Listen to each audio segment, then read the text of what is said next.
gente super legal estar aqui, é um mega privilégio, é uma mega responsa, uma mega alegria. E eu vou compartilhar com vocês uma coisa que aconteceu semana passada.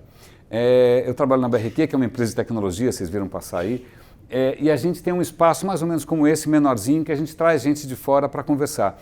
E eu trouxe um colega, eu vou até mostrar quem é, tal, um colega que também, cara, foi maravilhoso trazer. Foi tão bom que quando acabou a palestra do cara, eu abracei o cara e falei, cara, eu estou grávido, né? Eu estou grávido de ideias. É meio estranho, mas tudo. Eu estou grávido de ideias e tal. E algumas delas eu vou compartilhar com vocês hoje, né? Espero que de repente, não estou dizendo que eu quero engravidar alguém aqui, mas é muito legal, é muito legal. Eu acho que tem uma palavra aqui que eu acho que vai ser uma tônica, acho que tem a ver com essa história de provocar, de deixar grávido, que é a questão de fecundidade. Ideias fecundas, né? Isso é um conceito legal. Mas deixa eu só avançar. Bom, a BRQ está aqui, a BRQ é uma empresa de tecnologia que está junto a vários clientes, como Itaú, Bradesco, Santander, tal. E, cara, a gente está mexendo com coisas de ponta o tempo inteiro, então a gente também está ligado ao mundo das startups. Então, assim, a gente está na barriga da baleia, por assim dizer, né? A gente está sentindo tudo isso. Então,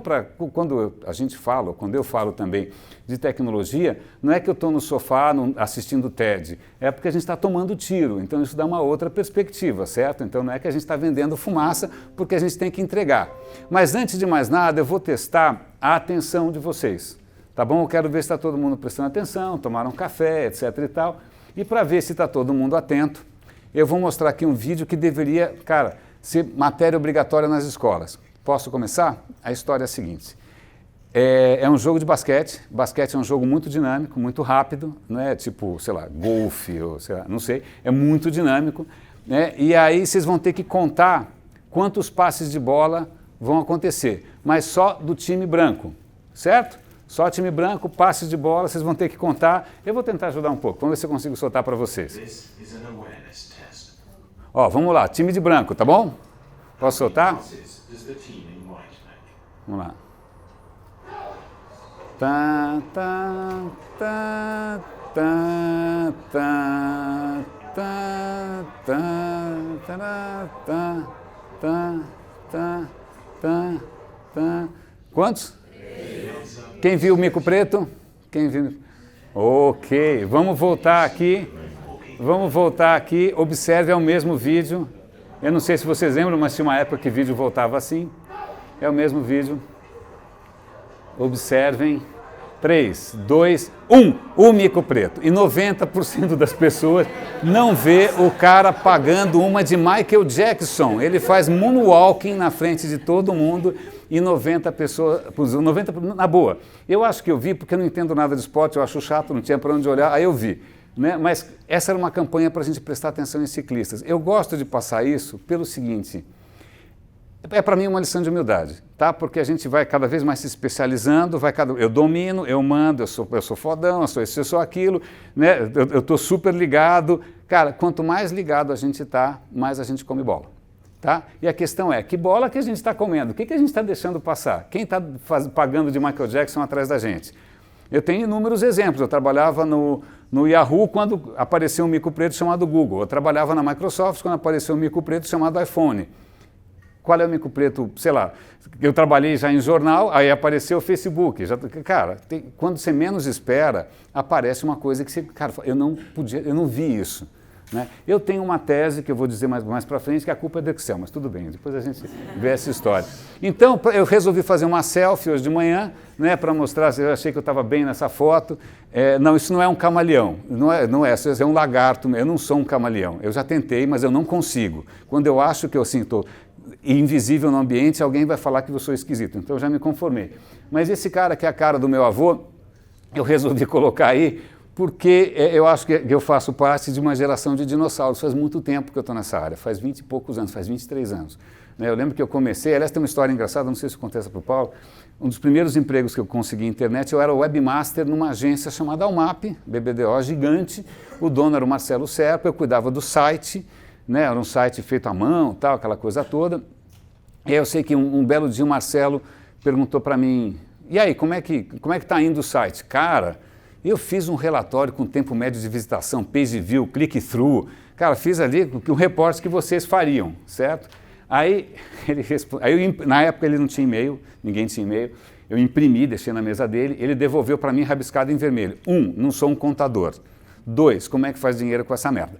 Né, que é uma pergunta que 23 anos depois ainda continua em aberto. Você vê que ele era realmente um cara sensível. Mas eu vou usar a pele desse cara aí como fundo, e também esse lagarto aí tem a ver com uma figura que eu gosto tanto, que eu tirei uma selfie junto, que é o Darwin, que é a questão de seleção natural. E eu juro que não vai ser National Geographic, Animal Planet, todo mundo devorando todo mundo. Não, não vai ter cenas de sangue, não vai ter nada. Então, essa história, eu venho tentando colocar algumas teses, por exemplo, esse é um artigo que eu coloquei no LinkedIn, que a culpa era do Excel, certo? Não fez sucesso nenhum, fracasso. Eu falei, vai ver que é porque eu escrevo em inglês, em português, né? Aí eu resolvi escrever em inglês e também não fez diferença, porque a minha tese, que na verdade o mundo que a gente está criando está promovendo uma seleção natural ao contrário, a gente está empoderando a estupidez. Mas essa é uma tese que eu vou desenvolver com um pouco mais de calma. Mas como se fosse um Darwin ao contrário, né? Ao invés de a gente estar progredindo, parece que a gente está regredindo em algumas coisas, né? Aliás, quando eu estava ali na recepção, no quarto andar tem uma foto bonita que é dois adolescentes assim meio enroscadinhos, escrito inteligência para um mundo conectado. E aí, só que os adolescentes estão agarradinhos, cada um com a sua tela. Eu falei, pô, minha adolescência foi mais legal. Quando eu estava agarradinho, as lembranças eram um pouco melhores, né? Voltando, aí o que acontece? O Paulo mencionou que eu faço memes. Eu faço sem parar, é compulsivo. Não estou brincando, deve ser numa faixa de 50 por mês, tem dia que eu faço 10, tem dia que eu faço 7, são milhares, tal. Esse é um deles, né? Facebook é como seleção natural, vencem as mentiras que se multiplicam mais rápido. Aliás, esse é um livro que eu acho que eu devo ter citado, eu vou insistir para que todo mundo leia, ele é muito divertido para quem mexe com digital, que chama Todo Mundo Mente. A questão é o seguinte, o cara era um pesquisador, eu falei, bom, eu quero entender as pessoas, eu vou ver Big Data, Data Science, aí ele começou a pegar Facebook, Instagram, onde todo mundo mente. Ele falou, putz grila, não é possível, todo mundo é feliz, todo mundo é lindo, todo filho é inteligente, toda mãe é legal. Aí ele descobriu que, na verdade, tem um lugar onde as pessoas não mentem, que é no Google. E aí ele começa a mostrar quanta informação que você consegue com as buscas do Google. E aí, para ficar um pouco mais interessante, mais picante, ele pegou também as buscas do Pornhub, que ninguém sabe o que é um site adulto, não ouvi falar tal, mas as buscas do Pornhub também são muito reveladoras. Tá? Então, esse é um livro muito interessante, mas vamos lá, só para falar de mim mesmo, né? Todo mundo acha, você veio do digital, então você sabe ganhar dinheiro com isso, hashtag só que não. Né? Isso é lenda. E aqui, ó, evento é como o LinkedIn, você finge que é um expert, todos fingem que acreditam. E tem aqueles experts que falam, eu só falo sobre o futuro, o presente é problema seu. Né, o cara vem aqui, fala 1000 maravilhas, sai correndo e sobra para vocês entregarem alguma coisa. E aí, o que acontece? O que me admira, eu estou falando isso com o Paulão agora, é que esse mundo do digital, cara, está capotando e tem cara que continua de salto alto. E fala, cara, reconheça, por favor, categoria e hashtag erramos. Não, mas tem cara que não desce, eu desço. Eu chamo isso de pagelança. Eu posso ficar o dia inteiro mostrando isso, tá? Não vai acabar nunca. Essa é a minha tese. Vocês podem usar, é open source, copyright, o mundo tende ao Orkut, a realidade está aí para promover. A gente elegeram o Boris Johnson, tudo é possível. Né? Mas se vocês quiserem ganhar dinheiro, para ganhar dinheiro, o que dá dinheiro mesmo é oba-oba. Eu nunca vi um troço igual. Oba-oba dá uma grana, né? A gente quer um hype novo, porque a gente não quer pensar nos problemas. Uma vez eu falei num evento, e aliás não me chamaram de novo, tá? Mas eu falei assim, sabe onde é que está o seu maior problema? Não, você está sentado em cima. Né? Todo mundo sentou em cima dos problemas e fica procurando alguma coisa para distrair. Né? E vender otimismo é o melhor negócio. Tem mais, nem eu aguento mais. Eu quero um hype novo, vai embora. Ó, veja um curso de inovação disruptiva ideal para quem dormiu no ponto e está ultrapassado. Isso é uma coisa curiosa, porque hoje tem uma demanda gigante por transformação digital, essa coisa toda. Eu falo, pô, agora, 23 anos depois, é isso. É que, na verdade, em grande parte das empresas, o cara imaginou que ele fosse se aposentar antes de ter que mudar. Ele falou, putz grila, que saco, não deu tempo, eu vou ter que fazer alguma coisa a respeito, fazer um cursinho. E aí, na verdade, isso é a história da minha vida, as empresas só querem parecer inovadoras, cara, esquece. Compra puff colorido, né? Porque, na verdade, ó, desde que não dê trabalho, né? Onde já se viu alguma coisa que vai dar trabalho? Tem mais alguma? E essa aí também, isso me tornou muito impopular num evento de vendedores de soluções, que o segredo é vender uma ilusão nova antes que percebam que a outra não funciona. Outro dia eu cruzei um colega no aeroporto Eu falei, onde você está? Estou na empresa tal. Eu falei, aí lá é legal? Não, é legal, a gente vende um software ruim e sai correndo. Eu falei, aí eu achei que o cara tivesse sido engraçado. Aí eu cruzei um colega dele que reforçou, a gente vende software ruim e sai correndo. Eu falei, tá bom, corre bastante e tal. E aí essa é também a história da vida de todo mundo. Aqui ninguém vai mudar, o plano é parecer que a gente mudou. Ou então, qualquer lugar faz sucesso, né? Que 99% da energia da empresa é gasta com politicagem. Né? A energia, o metabolismo, parece que as questões de agenda são mais importantes do que qualquer coisa. Puta, não vai acabar, nem eu aguento mais. Olha, chega, não aguento mais. Ó, você tem um bom mentiroso para me indicar, eu pago bem. Claro, bom, cara, não acaba. Chega. Essa tem mais a ver com a gente. Eu só gosto de notícia boa, nem precisa ser notícia, pensando bem eu não leio notícia. Né? Eu tenho inúmeros colegas que não assinam jornal nenhum, eles acham que o Facebook ajuda, mas essa acho que essa geração pode achar que realmente notícia é uma invasão da sua burricidade. Né? Você tem aquele direito universal a ser burro, né? E aí, afinal, a buchitagem contrata redatores melhores. Né? Porque imagina, uma teoria da conspiração é sempre mais legal do que a realidade. Né? Chega, nem eu aguento mais, essa é boa. Impacto, oba-oba, disrupção, que tal água encanada, isso é verdade, a gente está num país que metade da população não tem esgoto e fica indo no cubo, etc e tal. Bom, assim, o dia que vocês eventualmente perderem emprego é por causa disso, tá? Então eu já estou adiantando. A questão é a seguinte, em digital dá para fazer muita coisa, mas em quais delas a conta fecha, tá bom? Isso eu vejo todo santo dia, quando eu vejo alguma notícia no jornal, alguma novidade, eu falo, a conta fecha? Quem paga? Dá para fazer isso aqui? Quanto custa? Né? Mas isso normalmente... Mas vamos voltar um pouco no tempo. Várias imagens que eu vou trazer aqui para vocês têm a ver com a Grécia, tá bom? Porque eu acho que vale a pena a gente dar um passo para trás, voltar um pouco no tempo e pegar um pouco de perspectiva. Esse lugar aqui é um lugar muito bacana, vale a pena visitar, se chama Delphi. Delphi é onde tinha o oráculo de Apolo. Na Grécia, quando todo mundo, reis, imperadores, queriam saber o futuro, eles não iam no TED, não tinha YouTube, né, não tinha palestrante, eles iam no oráculo de Delphi. Por isso que tem empresas chamadas Oracle e Delphi, por exemplo. Né? Então, vem daí que vem essa história. Então, vamos falar um pouco de futuro. Aliás, essa é uma foto do Metropolitan. O passado realmente já foi um pouco mais... Bom, vamos falar sobre futuro, tá bom? Futuro. Aí o que acontece? Esse era um rapaz, em 96, um rapaz muito otimista com relação ao futuro. Né? Ele tinha começado a trabalhar com internet na UMAP, e aí as revistas da época eram super otimistas. Essa revista Wired, cada vez que saía uma revista Wired, você devorava, mais do que a Playboy da época, qualquer outra coisa. A Wired era super sexy e tal. Aí o que acontece, 23 anos depois, 50 tons de cinza, né? E aí a Wired tem essa capa. A web morreu, e aí, na verdade, a revista inteira é a categoria #erramos. Né? Onde foi que a gente errou? Porque todo aquele otimismo não necessariamente se deu em alguma coisa legal. Eu achei ótima no Instagram, numa livraria, a sessão pós-apocalíptica foi para negócios atuais, né? Imagina. E aí, um Black Mirror total, né? Não preciso dizer quem é esse cara de costas. Eu acho, pessoalmente, o meu divisor de águas, o mundo parou de fazer sentido quando esse cara entrou. Esse cara entrou, para mim, um divisor de águas. Porque até então o Google tinha uma mentalidade de engenheiro. O que engenheiro faz? Resolve problemas. Você quer uma coisa, o Google resolve. Assim, resolve problemas, certo? Que problema o Facebook resolve? Nenhum. Né? Ele descobriu que a gente é tonto, ele hackeou. A gente é um Windows XP, um Windows 3.1 na cabeça, cheio de buraco. E ele descobriu que a gente é tonto e a gente consegue entrar num buraco e fica lá rodando sem parar e não sai nunca mais. Né, e não está resolvendo nada, e dá dinheiro essa história. Então, essa foi a maior disrupção, ou talvez a pior, né, de todos os tempos. E aí, quando falando em otimismo em digital, olha aqui onde estão indo as tecnologias de ponta. A China está exportando essa tecnologia de vigilância para países ditatoriais no mundo inteiro. Israel está fazendo uma coisa parecida também.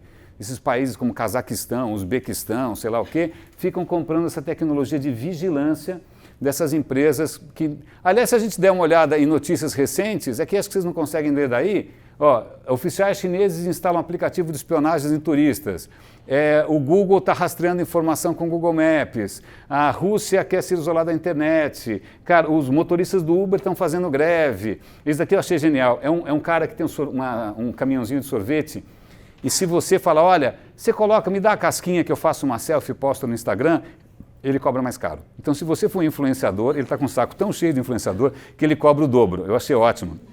Mas essas notícias aqui eu registrei hoje, tá bom? Hoje de manhã antes de vir para cá.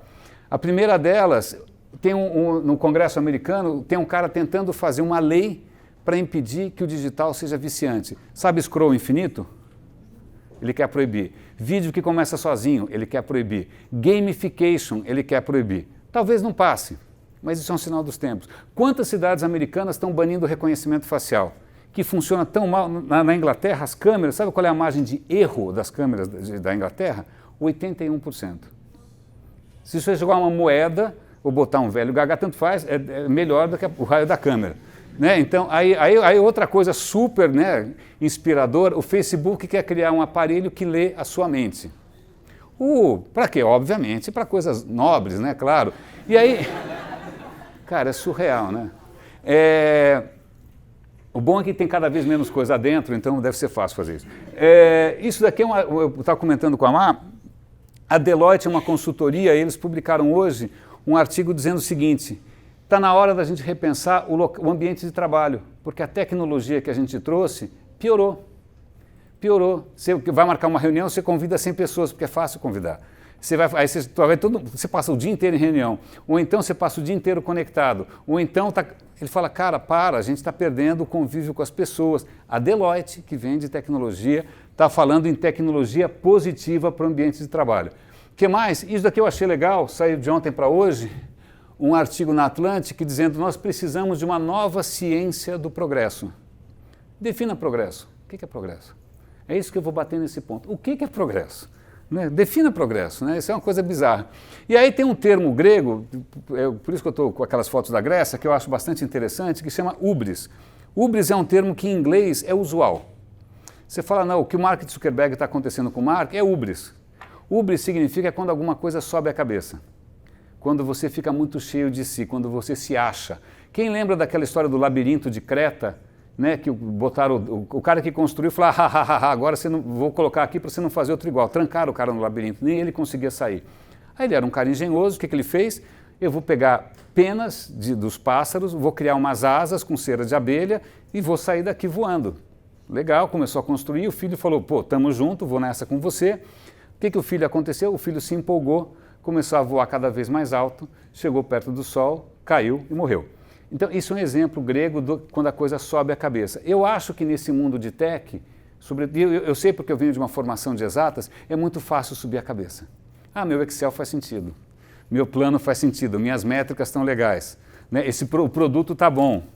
E a gente esquece o cara fazer o moonwalking ali atrás e a gente está comendo bola. Então eu vou chamar muita atenção para esse problema da hubris quando o assunto é futuro. E quando entrou a história do Facebook, eu estava muito intrigado com a história do futuro. Na verdade eu não estava intrigado, eu estava broxa, simples assim, ponto. Acabou, o tesão foi embora, brochei. Eu não estava achando graça nenhuma, eu era um cara super entusiasta e de uma hora para outra eu falei, cara, eu não acredito mais nisso. O que eu faço agora? Né? Na época eu já tinha uma carreira razoável, eu falei, o que eu faço? Não acredito mais nisso.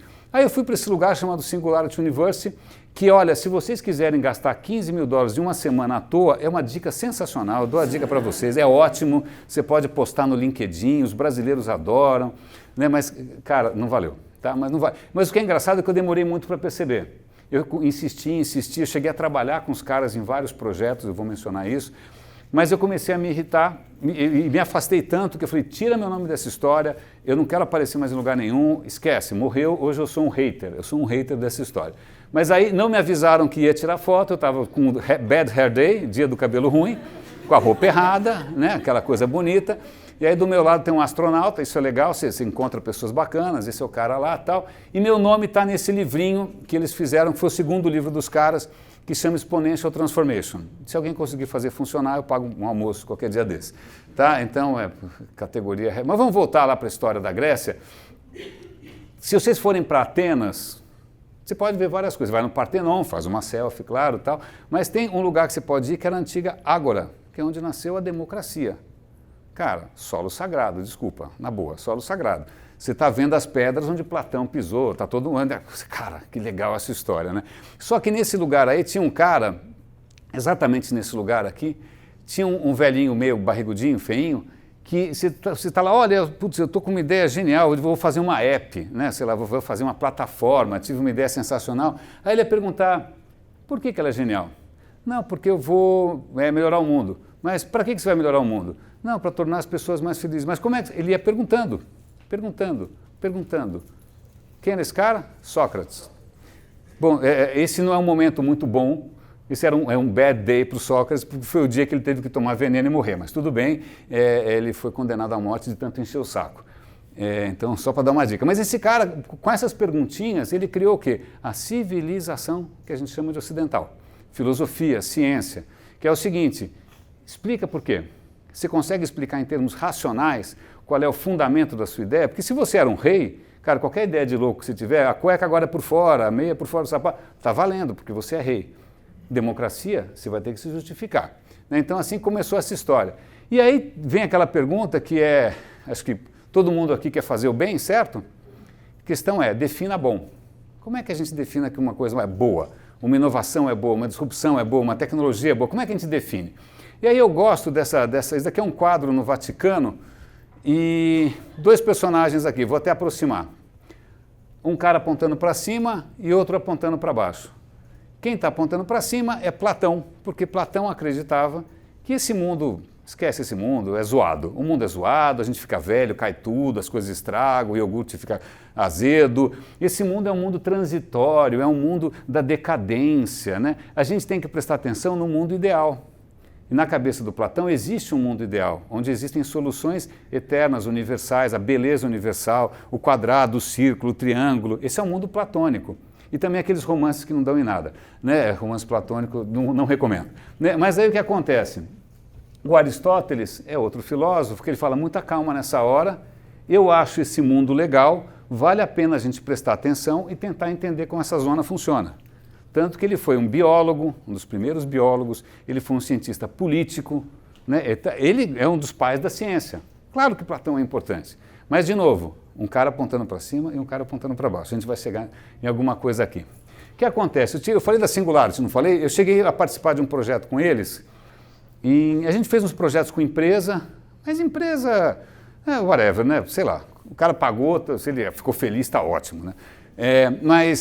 Medellín, a proposta dessa consultoria é o seguinte, a gente vai ajudar a resolver os problemas da cidade com tecnologias exponenciais. Sabe o que é tecnologia exponencial? Sabe? Não existe, então não precisa saber, isso é lenda, isso é absoluta lenda. Não sei de onde inventaram essa história, né? Mas tudo bem.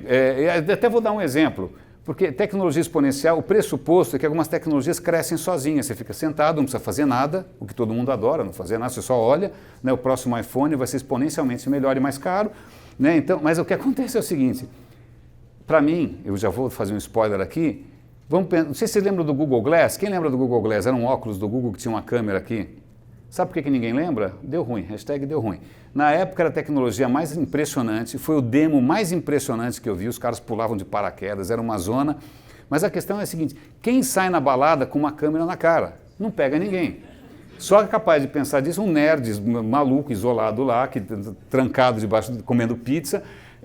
Então, assim, a tecnologia é sensacional, se as pessoas não adotam, ela não cresce. Então a questão é como é que a gente faz as pessoas adotarem alguma coisa. Certo? Certo. Então fomos para Medellín. Medellín é uma cidade sensacional. Aliás, é interessante porque todo mundo lembra de Medellín pela razão errada, né? Por causa de narcotráfico, tal, etc. E tal. Mas ela deu a volta por cima, é uma cidade super inovadora, ela tem uma iniciativa super bacana que se chama da Ruta N, que une iniciativa privada, academia, startups, cara, é gênio. Tudo para resolver os problemas da cidade. Mas eles caíram no erro de chamar uns gringos bobos para ajudar, né? E aí a questão é, vamos usar as tecnologias exponenciais para fazer a cidade melhor. Aliás, vou fazer um parênteses, outro dia eu fui conversar com um setor importante do poder público, não vou entrar em detalhes, e eu queria justamente alertar para esses temas. Aí quando eu falei de Medellín, um dos caras, não, porque eu vim da startup, não sei qual, um unicórnio, o diabo 4, super cheio de si, ubris. Aí ele falou assim, Medellín, Pablo Escobar. Eu falei, não, cara, não, hashtag só que não. Aí ele falou, não, pô, o Pablo Escobar daria um excelente COO. E aí o universo se bifurca, certo? Aparecem duas coisas. Você fala que o cara é louco, ou você fala, claro, né? E a conversa continua. Eu falei, você está louco, né? Que esse é o meu problema, sincericídio, num grau bastante elevado. Eu falei, não, o cara é um traficante, assassino, Não dá. Como é que você que vem do mundo das startups pode achar que um cara desse vai ser operador? Esquece. Isso é um sinal do que eu tenho para falar aqui. Bom, tá bom. Aí então, chegou lá na história de Medellín, os meus colegas eram todos gringos, poloneses, canadenses, americanos, espanhóis, uma zona. Ninguém conhecia Medellín, claro. Então você vai chegar na cidade dos outros e vai excretar regras, por assim dizer, né? Uma palavra melhor. Como é que você vai, desculpa, cagar regra para um bando de uma cidade de 3 milhões de pessoas que você não conhece, você não fala o idioma, você não é latino.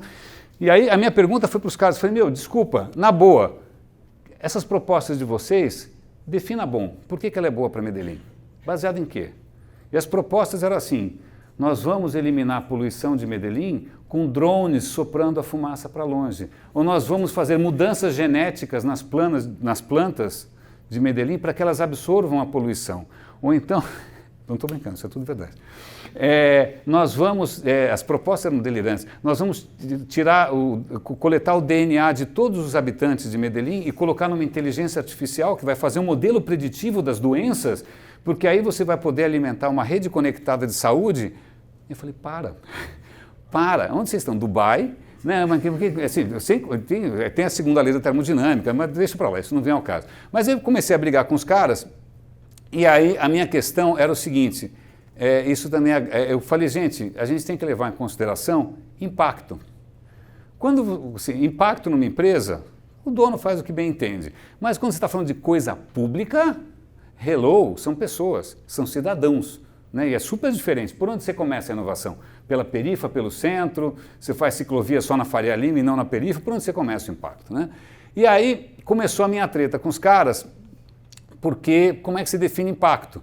E aí eu voltei para o nosso velhinho gordinho. Essa imagem bonita que está atrás é o seguinte, naquela praça que eu falei para vocês que é a Ágora, eles restauraram uma parte ali que chama Stoa. O que acontece? Sol, a Grécia faz muito sol. Grego, pelado, certo? Então tem uma hora que fica desconfortável. Aí eles fizeram um corredor coberto para os caras poderem conversar pelados ali sobre filosofia e tal. Essa é a Stoa. Alguém já ouviu falar em filosofia estoica? Vem de Stoa, porque era na Stoa que os estoicos conversavam. Pois bem, o Sócrates estava lá, enchendo o saco de Deus e o mundo, e um dia ele encontrou um sofista. Sofista era o cara que ensinava as pessoas a falar bem, tipo dar palestra, essas coisas, né? Para fazer eventos. Então aí ele chegou para um sofista e perguntou para o cara, defina bom. O que o cara respondeu? Bom para quem? Eu só disse, como assim? Eu quero bom universal, eu quero uma definição, daquela pôr no dicionário. Mas o sofista, que parece malandragem a resposta, cara, mas essa é a melhor resposta ever. Cara, bom para quem? Defina bom, cara, defina belo, defina isso, defina aquilo, não tem acordo possível, não tem uma solução universal. E aí eu cheguei lá para o pessoal de Medellín e comecei a falar muito da questão de impacto e como é que vocês definem essa história. Vocês têm aí um framework ético? Qual é o nosso framework ético ou moral para fazer qualquer tipo de proposta? Silêncio, aquele pi, que nem o TI quando o cara morre. Bom, aí só para mudar um pouco de assunto, arte, né? O que é isso? Isso daqui, o que é isso? É um quadro? Vamos lá, vamos chutar. O que pode ser isso? Gerhard Richter, não. Pode ser um Pollock, pode ser... Não sei o que pode ser. Isso é um cemitério de bicicletas na China. Ah, onde você acha que vão parar as bicicletas? Não compensa consertar. E patinete, compensa consertar? Onde vai parar? Né? Porque eles são tão baratos e o cara esquece. Então, essa já está acontecendo na China, tá bom? Impacto. A gente só vê o lado que a gente olha pelo próprio umbigo. Que conveniente para mim que é de graça. O que conveniente para mim que é legal. Cara, nós somos 7 bilhões. E aí? Né? Então, uma outra provocação aqui. Isso daqui eu colocaria na parede, né? Bonito, né? Simpático, exceto que isso é lixo plástico. Né? Plástico que começou na minha geração, na boa. Quando eu era criança, garrafa de Coca-Cola era de vidro. Né? Tudo era de vidro. Na minha geração começou a zona do plástico. O plástico está crescendo, olha o exponencial, é só para coisa ruim que seja exponencial. Está crescendo exponencialmente. Cara, foram 2 gerações. E a gente já tem tartaruga com canudinho enfiado, você já viu essa zona toda. Né? Impacto é uma questão importante, tanto é que muitas companhias já estão no Excel levando em conta impacto. Quanto que as mudanças climáticas vão aumentar os meus custos de manutenção? quanto que a seguradora vai gastar mais por causa de acidente, sei lá, inundação, elas já estão incorporando. Então não é lenda, já está no bottom line. E aí, hoje é um dia muito importante, na verdade anteontem foi muito importante. Vocês já viram o Overshoot Day? Isso daqui é uma iniciativa da Global Footprint Network, é uma ONG, e eles resolveram fazer o seguinte, ok, a gente consome, ok, consome o quê? O planeta, ok, o planeta fornece, certo? Ele é um saco sem fundo? Não, ele tem uma certa capacidade de fornecer, tem limites, né? Dentro de um certo limite ele consegue se regenerar, passou disso ele entra no vermelho. Então vamos fazer as contas e ver até que ponto a gente não está entrando no vermelho. Aí quando eles começaram a fazer as contas, eles descobriram que num certo dia do ano, que é chamado de Overshoot Day, que é o dia que a gente entra no vermelho, a partir dali, cara, saldo negativo, cheque especial. Ano passado foi em agosto. Esse ano foi dia 29 de julho, anteontem. Desde anteontem a gente entrou no vermelho. E aí você pode entrar no site dos caras, que é legal, e você preenche umas perguntinhas sobre lifestyle, se você anda de carro, vê televisão, assiste Netflix, sei lá, qualquer coisa. Come carne, galinha. E eu falei, meu footprint vai ser baixo, cara, porque eu sou, né, low profile e tal. E aí eu descobri que se todo mundo fosse como eu, a gente precisa de 3,2 planetas. Talvez porque eu falo muito, deve ser por isso. Sempre mais espaço para não encher o saco dos outros. Eu fiquei chocado. Mas aí o que acontece? Eu dei uma olhada, olha a data. A data em 71, a data estava em dezembro, a data começa a recuar e agora a gente está estabilizando aqui um pouquinho antes de agosto. Então tem uma campanha para a gente tentar reverter essa história. E aí tem um gráfico interessante que ele mostra se cada um fosse como um americano, de novo a questão de defina progresso, a gente ia precisar de 5. Então se a gente quiser que a Índia tenha um iPad, um SUV, uma televisão de 4K, 5 planetas. Né? A gente até que não está tão mal, 1,7, tá bom? Portugal, vai indo aí, cada um precisa de X planetas, tá? Mas o que é interessante é país a país, dentro do nosso próprio ambiente, o quanto quando a gente entra no vermelho. O Brasil, 31 de julho, hoje. Então hoje, vocês brasileiros, eu também, a gente entrou no vermelho. Daqui para frente a gente está sacaneando o território nacional inapelavelmente. Impacto, tá bom? Eu acho isso muito legal. Julho, 31, Brasil. Vamos voltar para Medellín? Eu estava bravo com o pessoal da Singularity, eu falei, cara, vocês estão pensando que nem Platão, vocês estão pensando que nem engenheiro, porque, desculpa, eu fiz engenharia também, mas quando a gente faz engenharia, se aprende termodinâmica. Onde funciona a termodinâmica? Em qualquer lugar do mundo. Se aprende transcal. Onde funciona a transcal? Em qualquer lugar do mundo. É a mesma coisa, é universal, que nem Platão falava. Se você pegar um chinês, um coreano, um indiano, a resposta vai ser a mesma. Mas aí tem esse livro muito legal, que eu recomendo. Esse nome, eu achei que eu falava direito, até aquele meu amigo lá, ele estudou na Holanda, ele pronunciou para mim. Primeiro eu falei saúde, depois eu entendi que não era o nome do cara mesmo. É muito difícil pronunciar isso, Gert Hofstede, não é assim que fala, tá? Mas ele tem um livro muito legal em que ele compara os países pela cultura. Ele tem alguns critérios, tipo hierarquia, relação com o sexo oposto, relação com incerteza. Eu tinha lido esse livro, eu falei, cara, eu vou usar isso na minha proposta. Spoiler, a minha proposta ganhou, tá bom? Eu vou explicar por quê. Eu cheguei na minha proposta e falei, gente, vamos pegar aqui Estados Unidos. Eu entrei no site do Gert Hofstede, que não é assim que fala. Estados Unidos. A hierarquia meio baixa, individualismo, 91. Alguém está surpreso com o individualismo 91? Não, né? Plotei Colômbia. Quanto que deu Colômbia? Alguém chuta? Individualismo na Colômbia? 13? 13.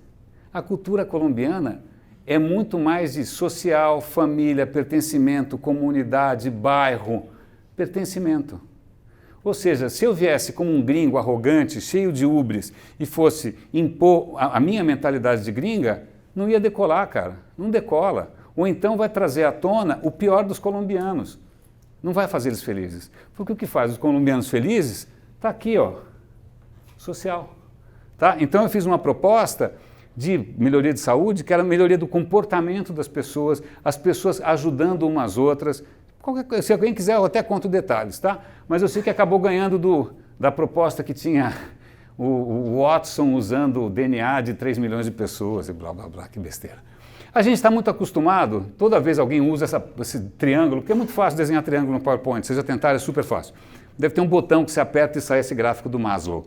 as necessidades do ser humano, certo? Quais são as necessidades do ser humano? Biológica aqui embaixo e acaba em autorrealização, né?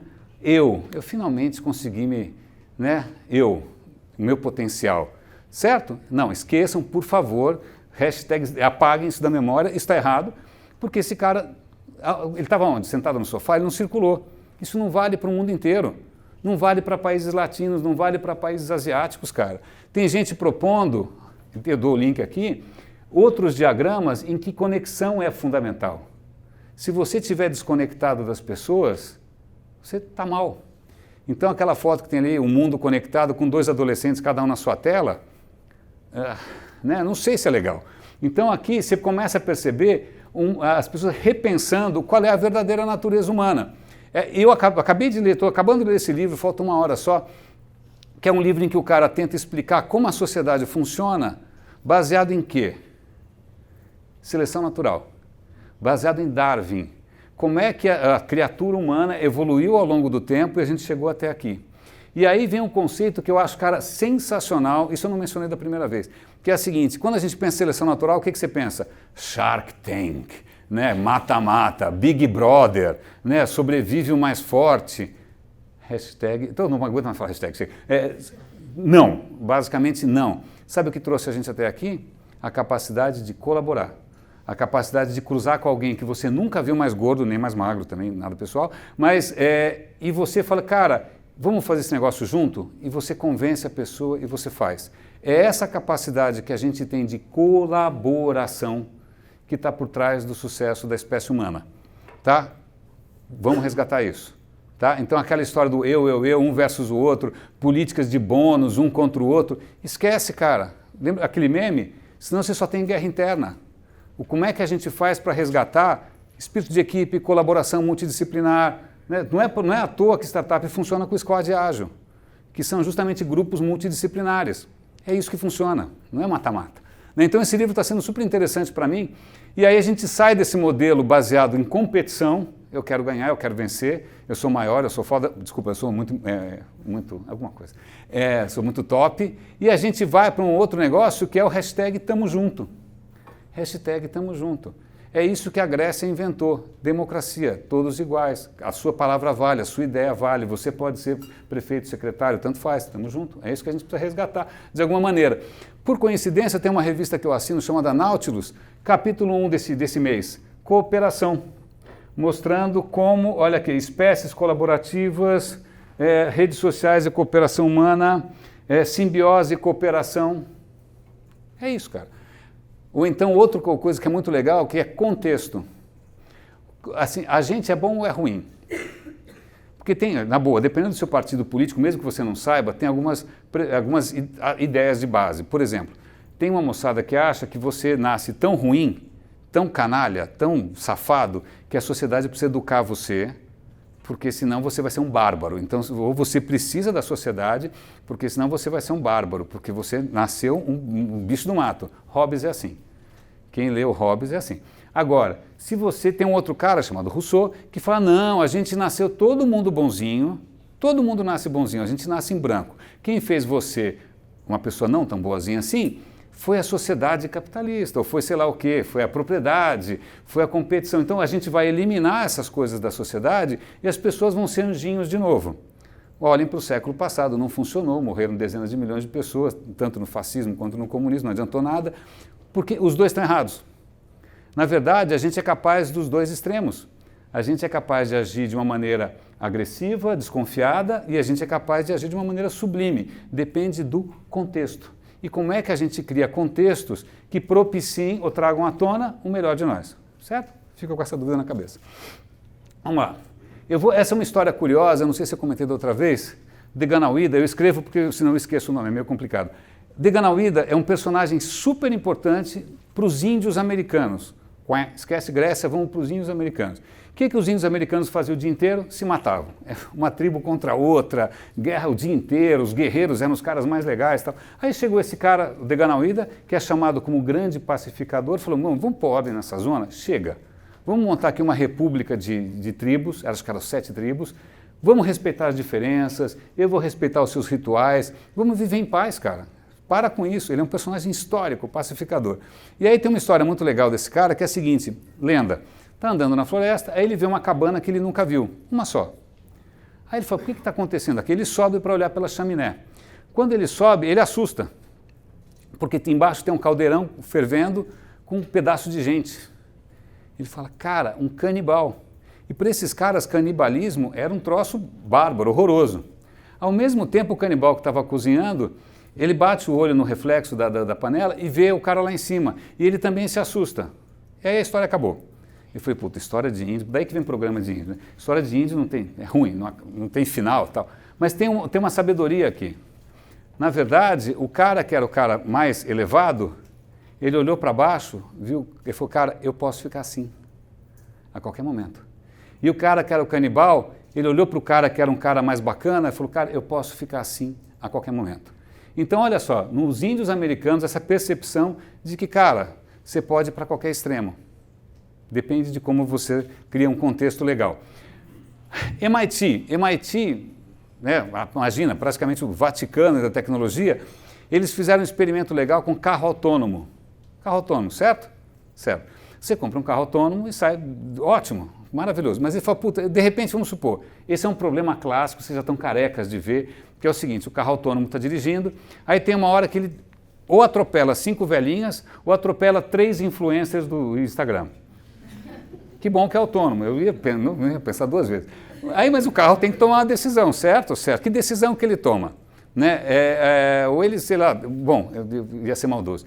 Aí o que eles fizeram? Eles fizeram um game online em que ele vai apresentando situações, olha, tem 5 crianças, 2 velhinhos, 3 gordinhos, 2 magrinhos. Né? Quem que o carro tem que matar? Porque ele vai ter que matar. Certo? Não é legal isso? Porque aí você chega o quê? Você finalmente chega a uma conclusão única sobre um debate difícil. Qual é a coisa errada que eu acabei de falar? Conclusão única. Porque na hora que você vai ver, as conclusões variam muito conforme o país, conforme a faixa etária. Países mais tradicionais, como asiáticos, eles respeitam mais os velhinhos.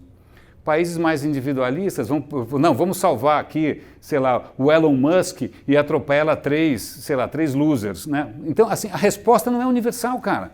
A resposta varia pra caramba. Para quem gosta de data science, é um prato cheio. Não tem resposta única. Dane-se Platão. A questão é a seguinte, se você compra um carro autônomo, então eu saí aqui da Zona Oeste, a hora que eu vou para a Zona Sul, tinha que virar chavinha. A hora que eu vou para a Argentina, tenho que virar chavinha. Eu estou num bairro rico, tenho que virar chavinha. Que porra de carro autônomo é esse, cara? Porque não tem um acordo possível. Então isso mostra que a sociedade humana sempre vai ser complexa. E aí tem um princípio que eu acho que vale a pena a gente resgatar, outra palavra grega, que chama fazer a coisa certa, filotimo. Fazer a coisa certa. No fundo, a gente sabe qual é a coisa certa. Exceto alguns que eu já conheci, infelizmente, mas tudo bem. Mas normalmente as pessoas sabem qual é a coisa certa. Tá? E aí eu vou dar um exemplo. Esse não é o Gandhi, não parece, eu sei que parece, careca, tal, indiano. Esse é o presidente da Microsoft. Eu trabalhei na Microsoft na época que o presidente era um ogro. Tá? Que era o Steve Ballmer, que era uma criatura super competitiva, truculenta e tal. Colocaram esse cara. E ele abriu um evento, há uns 2 meses atrás, citando um filósofo, haja de maneira tal que os efeitos das suas ações sejam compatíveis com a permanência da vida humana genuína. Isso ajuda a vender o Windows? Isso é C#? Não, cara, isso é alguém que está numa posição super poderosa, preocupado o quê? Impacto. Alguém já foi num evento chamado SEAB?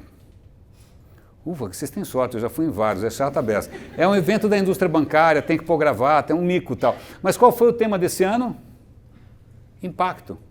O tema do SEAB. Aliás, eu cheguei para o pessoal do SEAB, a gente tinha direito, a gente como é que chama? A gente tem stand lá, essas coisas, patrocinador.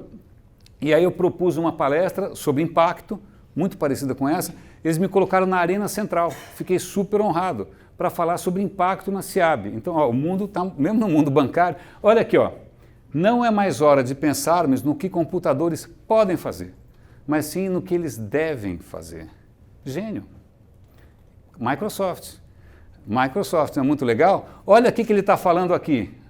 O que está escrito aqui na tela? Confiança.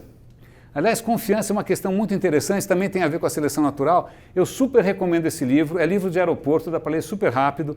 chama Velocidade da Confiança. Ele fala o seguinte: em lugares que a confiança predomina, tudo rola rápido, cara. Tudo é fácil, você confia nas pessoas, o custo é baixo e tal. Se não tem confiança, não rola nunca e sai caríssimo e as coisas não andam. Você deve lembrar de inúmeros lugares que vocês já passaram, países que vocês por acaso vivem e tal, em que ninguém confia em ninguém, você tem que tirar certificado, porque ninguém... Aí você vai para um lugar mais tranquilo, que as pessoas confiam, cara, você abre uma empresa num dia, fecha no outro. Aqui, ninguém confia em ninguém. Quanto que isso onera a gente? A gente tem um contexto de confiança baixa. E, aliás, até uma coisa curiosa, uma vez eu vi um cara criticando Bitcoin e blockchain. Porque o negócio é o seguinte, um dos argumentos em favor dessas tecnologias foi, não, isso é ótimo, porque elimina a necessidade de eu confiar em você. Eu não preciso confiar em você. Dane-se, porque na verdade eu confio no sistema. Aí o cara fala, para! Não, o certo não é parar de confiar na pessoa, como é que a gente faz para confiar cada vez mais? Né? Eu não estou me preparando para um mundo apocalíptico de zumbis. Não, eu quero me preparar para um mundo mais bacana de viver. Como é que eu crio um mundo mais bacana para se viver? Então, pois bem, quer uma inspiração? Quem é esse cara aqui? O cara mais rico do Brasil, certo? É o Lehman. Quem é esse cara aqui? Satya Nadella, presidente da Microsoft. Quem é o cara do lado? É um cara chamado Edu Lyra, que é um cara que nasceu na favela, nas comunidades, e que tem um projeto absolutamente sensacional chamado Gerando Falcões. Cara, esse cara janta, almoça com Lehman, circula pelo mundo inteiro, ele está em Londres fazendo projetos do quê? De inclusão, de formação, de capacitação, de empreendedorismo. Ele quer acabar com as favelas. Ele falou, eu quero que favela seja só uma coisa de museu. Eu quero criar pontes, não é que nem o Trump que quer criar muro, né? Ele quer criar pontes. Aí, uma figura super inspiradora, certo? Certo. Uma coisa interessante, eu trouxe isso daqui.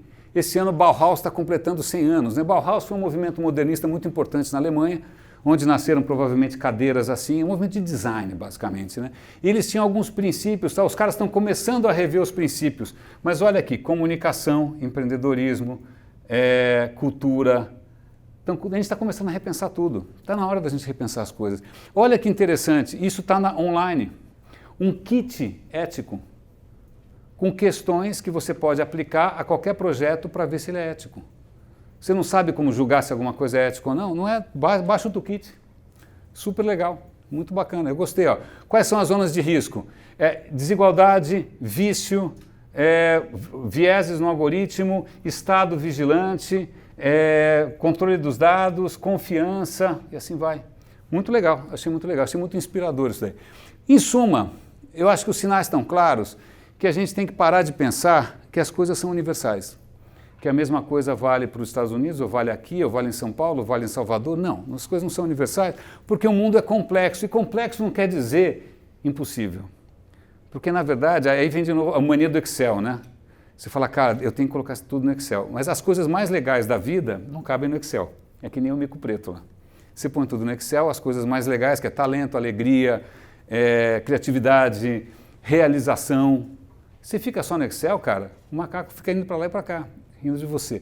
Né? Então, o mundo é complexo, e complexidade tem um texto que é super importante, eu não coloquei aqui, é um paper de um pesquisador, o título é genial. Ele fala o seguinte, mais é diferente. Quando você aumenta o tamanho de uma coisa, ela não fica só maior, ela fica diferente. Um grupo de 10 pessoas, a hora que vai para 20, é diferente. Porque começam a surgir outras dinâmicas. A hora que vai para 100, o tamanho do grupo, outras dinâmicas surgem. Quanto mais as coisas crescem, vai aumentando a complexidade. Então não é uma coisa linear, esquece exponencial, isso não dá conta. O que é legal é essa questão da complexidade, uma disciplina super bacana. Então, o que o pessoal do digital, eu convivo, cara, eu ouço isso o dia inteiro. Eu sou engenheiro, eu penso em 0 e 1. Paro com essa história de discussão, para mim é 0 ou é 1, certo? Alguém consegue ler o que é aquele 0 e 1 ali? 7 bilhões. Então a questão é assim, 7 bilhões em 0 e 1 dá aquilo. Mas a questão, vamos pensar de novo no planeta, eu tive uma ideia legal. Eu vou fazer um produto XYZ. Multiplica por 7 bilhões. Eu vou botar um patinete, legal, 7 bilhões. Eu vou fazer um descartável, 7 bilhões. E aí? Como é que você faz 7 bilhões felizes, né? E aí eu vou chamar a atenção para esse cara, o Fred Van Amistel, que é um cara super querido, que ele semana passada veio falar com a gente, eu conheço desde a cidade. Aliás, ele colocou a culpa em mim, ele falou que ele começou a trabalhar nessa área, vendo aqueles vídeos estranhos que eu faço, a culpa é minha, eu fiquei me sentindo meio... eu que acabei inspirando o rapaz. Mas hoje ele está aqui, um marmanjão, casado já, acabou de voltar da Holanda, e ele veio com uma ideia que eu achei muito legal. Ele fez uma coisa que eu nunca vi ninguém fazer, meia culpa. Ele falou que ele foi num evento da disciplina dele e falou, erramos. E erramos, sabe por quê? Quem mexe com design aqui? Tem uma disciplina muito legal chamada Design Centrado no Usuário. User-Centric Design. Bonito. É assim, como é que você faz a pessoa feliz? Isso aqui, ó. Ele falou, isso está errado, porque não é, isso hashtag deu ruim. Na hora que você só fica pensando em como fazer as pessoas felizes, você cria uma geração de gente mimada, de gente que não consegue ser contrariada, de gente que não consegue se conectar, e que gente que você não consegue fazer crítica. Porque o cara acha o quê? Que o mundo gira em torno dele. Ele falou, cara, erramos. Eu achei muito legal um acadêmico falar isso. Eu parei para pensar o quanto eu também tinha errado. Falei, cacete, eu errei também. Então. Aí ele começou a falar de modelos complexos, em que tudo depende de tudo, cara. Tudo depende de tudo. Né? Se você acabar com os animais, se você acabar com... Cara, não tem futuro possível. Está tudo conectado. Como é que você leva isso a sério? Ele deu um nome para essa disciplina que ele chamou de design prospectivo. É um projeto dele. Mas eu achei legal que ele falou, olha, a gente costuma pensar, quando você faz design thinking, você normalmente está dentro da esfera do possível. Se você for um pouco mais criativo, você vai pensar no provável. Aí você vai pensar talvez no improvável, e aí você vai chegar à conclusão do impossível. Ele falou, cara, como é que a gente chega no impensável? Como é que a gente chega naquelas coisas que a gente nem tinha conseguido imaginar? Esse é o desafio dele. Eu sei disso porque quem trabalha nessa área faz tempo, a primeira vez que eu vi o YouTube, eu falei, cara, não vai funcionar, vídeo é caro, quem vai querer ver vídeo de gatinho? Vídeo era impensável, entendeu? Agora não é mais impensável porque mudaram as condições de contorno. A questão é como é que a gente cria um novo possível e que o impensável seja possível.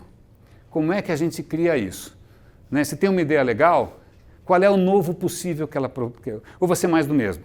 Você está fazendo uma startup para o Facebook comprar ou para o Google comprar, isso vai ser um unicórnio, isso vai aumentar a concentração de renda, isso vai tornar as pessoas cada vez mais idiotas.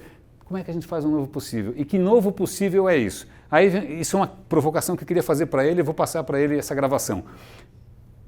Como é que é um novo possível? Como é se vocês quisessem, sei lá, qual uma definição legal de felicidade? E aí a Grécia não serve de referência, porque a Grécia não tinha uma palavra para felicidade, tipo happiness. Porque está na Constituição americana, isso não sei se você prestar atenção, é a primeira vez na história da humanidade que a Constituição diz que todo mundo tem o direito de procurar a própria felicidade. Isso é absolutamente inédito. Agora a questão é, que diabo é happiness? Aí você volta para trás, a Grécia não tinha uma palavra para happiness. Né? Happiness, até eles queriam achar que era uma coisa assim, pouco viril. Né? Que história de happiness, rapaz, vai trabalhar, vai fazer o que você precisa fazer. Mas eles tinham uma palavra que é mais legal, que eu acho bacana, que chama eudaimonia. Vocês podem procurar tal, como é que é, qual é a definição de eudaimonia. Vamos pensar, eu botei o barco porque eu gosto muito da história de Ulisses. Ulisses volta de Troia, tem aquela zona toda, passa 1000 perrengues para voltar para Ítaca, né? E aí ele pode chegar lá em Ítaca e falar, porra, estou bem de eudaimonia. Aí você fala, bom, que diabo é eudaimonia? Você precisa de 6 palavras para explicar o que é eudaimonia. Autonomia, desenvolvimento pessoal, aceitação de si mesmo, propósito, domínio do seu ambiente e relações positivas. Como é que a gente perdeu isso, cara? Como é que a gente perdeu isso na história da humanidade? Como é que a gente foi esquecer uma ideia tão rica? A gente substituiu o quê? Pelo eu. Cadê? Cara, relações positivas, senso de propósito. A Mari estava me contando que, obrigado Mari pela história, que os filhos super privilegiados dos bilionários do Vale do Silício, eles se matam mais que a média. Por quê? Então quer dizer que se a gente chegar lá, as pessoas vão continuar se matando? Aí às vezes quando você vê aonde são os lugares mais felizes, as empresas mais felizes, normalmente o que é o mais legal? Ou por que as pessoas vivem mais? Relações positivas, propósito. Você em domínio com o seu ambiente, você consegue fazer as suas próprias coisas, você consegue se desenvolver. Né? Eu acho, é lógico que essa é uma das propostas. De repente na Ásia, isso pode não fazer tanto sentido, porque países asiáticos eles têm um senso de coletivo muito forte, a questão individual. Isso é lógico, isso não é universal. Isso é uma das propostas. Eu particularmente gosto, talvez porque a gente tenha vindo dessa tradição. Se você for para o mundo árabe, de repente você for para o Estado Islâmico, ninguém vai achar graça nessa história. Mas eu acho legal resgatar isso, cara. Eu adoraria que isso fosse ensinado na escola. E aí tem uma proposta de traduzir isso tudo numa palavra só, e isso fecha com aquilo que eu falei no começo. Florescer. Como é que você faz que as pessoas floresçam? E florescer não é que nem plantar 25 hectares de banana, 32 hectares de soja, não é fazer coisa em série, não é agricultura intensiva que sacaneia o meio ambiente, você precisa de fertilizante, o diabo 4. Não, florescer é pensar como jardineiro. Cara, as condições que você precisa para florescer são diferentes dele. Como é que a gente junta? E você aqui também tem... Cara, um precisa de sol, outro precisa de água, outro precisa de sei lá do quê. E aí, como é que a gente faz? Tem abelha, não tem abelha? Mantém abelha, não tem... Florescer é muito difícil. Capim cresce fácil, erva daninha cresce... A gente já percebeu. Pensei que tem uma coisa que cresce exponencialmente, é coisa ruim. Bactéria, capim, certo? Várias coisas. Boato, notícia ruim. Agora a questão é, as coisas mais legais são delicadas. Quer uma prova de como essas coisas são delicadas? Toda essa flor rica que foi a Grécia sumiu. A gente esqueceu por 1.500 anos. Roma sumiu por 1.500 anos. A gente passou 1.500 anos, não conseguia nem fazer uma estrada direito. Essas coisas se perdem. A gente talvez esteja, isso agora sou eu falando, é uma coisa que me assusta um pouco, num momento global de absoluto repúdio à educação, repúdio à sofisticação. A gente parece estar regredindo, a gente está voltando a ser o canibal do Deganauída. A gente está voltando a eleger pessoas que são completamente inimagináveis. Não é só aqui, Boris Johnson, um orangotango. Né? E a gente por que a gente está regredindo, cara? Porque simplesmente as coisas mais legais são delicadas. Como é que a gente mantém, como é que a gente cuida, como é que a gente mantém uma cultura corporativa legal? Não é automática. Não é só botar uma plataforma, não é só mudar a política de bônus. Cara, gente é que nem jardim. E, na verdade, é assim que eu encerro. Acabou. Acabou. Era isso que eu tinha para comentar com vocês. Aliás, tem até um pedido interessante que é o seguinte, não sei se vocês topam. Parece papo de sexo, né? Foi bom? O negócio é o seguinte, a gente tenta monitorar lá na BRQ como é que, se a gente está falando besteira ou não. Então, se alguém puder, se vocês puderem, pode ser pelo QR Code ou pode ser por esse link. Link fácil, brq.com/palestras. Só para dizer assim, valeu, não valeu, foi bom, não foi bom. Para ver se a gente não está falando besteira, né? Porque todo lugar é diferente. Né? Como é que a gente adequa o discurso, como é que a gente fala alguma coisa que faça sentido, como é que eu faço a coisa que faça sentido. Então, se vocês puderem, esse feedback para a gente é super importante. A gente vive num mundo bizarro de métricas, isso eu juro que acaba sendo bom. Mas, meus caros, era isso que eu tinha para comentar com vocês. Eu fico super feliz de ter tanta gente assim. E espero que vocês tenham entendido porque a conversa com o Fred me deixou grávido. Como é que a gente inventa novos possíveis? Como é que a gente sai desse paradigma estúpido, cretino, do individualismo? Né? Como é que a gente continua nessa coisa competitiva que não leva a nada? Né? Leva a depressão, leva a consumo, é só consumo, consumo, consumo, o planeta não aguenta, ninguém aguenta. Né? E a gente começa a perceber, ainda mais um pouco mais velho, quais são as coisas que você realmente lembra, quais são as coisas que você realmente valoriza. Eu já te dou um spoiler, é menos coisas. Né? Você começa a focar naquelas coisas que realmente fazem você o quê? Florescer. Aliás, isso é um bom critério para você avaliar qualquer lugar, ou qualquer pessoa, ou qualquer relação. Algumas relações fazem você florescer, outras fazem você murchar. Simples assim.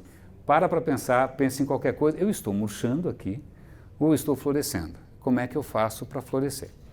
Era isso, meninos. Era isso. Espero que vocês tenham gostado. Muito obrigado. Valeu. Muito bem.